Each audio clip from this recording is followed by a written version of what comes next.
மொழி ஆண்டு கணக்கிலே குழப்பம்தான் மிச்சம்.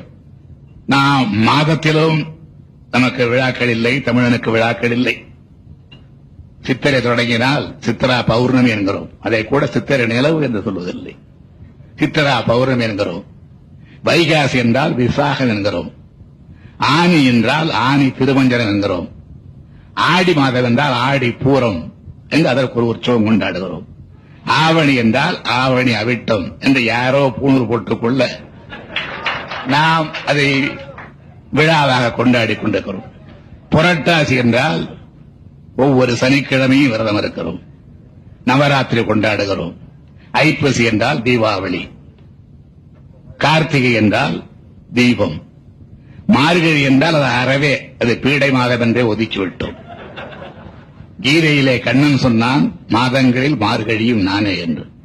அது பீடை மாதம் என்று சொல்லிவிட்டோம். ஆக கண்ணன் சொன்ன மாதம் மாதங்களிலே பீடை மாதம் தான் அவன் என்று அவனே ஒத்துக்கொண்டதாக. தை, அதை கூட பொங்கல் மாதம் என்று சொல்வதில்லை, தை பூசம் என்கிறோம்.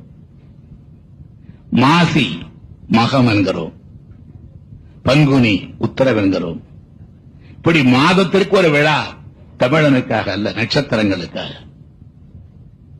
அதே போலவே ஆண்டு கணக்கு 60 ஆண்டுதான் ஒரு வளையத்திற்குள்ளே இருக்கிறோம். அந்த 60 ஆண்டுகள் எப்படி பிறந்தன? ஒரு ஆசை ஏற்பட்டது. கிருஷ்ண பகவானிடத்திலே சென்றான். என்ன என்று கேட்டார். கிருஷ்ணா, உன்னுடைய அழகை பார்த்து சொக்கி போனேன், என்ன செய்ய வேண்டும்? நான் பெண்ணாகிறேன். சரி, நாம் இருவரும் உறவாட வேண்டும். என்ன உறவு? விளக்க தேவையில்லை. உறவாடினார்கள். ஒரே இரவில் 60 குழந்தைகளை பெற்றார். அந்த 60 குழந்தைகளுக்கும் பெயர் தான் பிரபவ, யுவ, சுக்கர, பரமவத, பிரஜோற்பத்தி, ஆங்கரீச, ஸ்ரீமுக, பவ, யுவ, தாது என்று அட்சய வரை ரக்தாட்சி, அட்சய என்று 95 என்றெல்லாம் இருக்கிறது. அதை போல இது ஒன்று பெரிய முரண்பாட்டை ஏற்படுத்திவிட முடியாது என்ற காரணத்தினாலேதான் தமிழனுக்கென்று தனி ஆண்டு கணக்கு வேண்டும், தமிழனுக்கென்று தனி ஆட்சி மொழி வேண்டும், மாநிலத்திலே மாத்திரமல்ல மத்தியிலும் வேண்டும் என்று குரல் கொடுக்கிற நாம் தமிழனுக்கென்று தனி ஆண்டு கணக்கு வேண்டும் என்கின்ற அந்த உறுதிப்பாட்டில் திடமாக இருக்க வேண்டும்.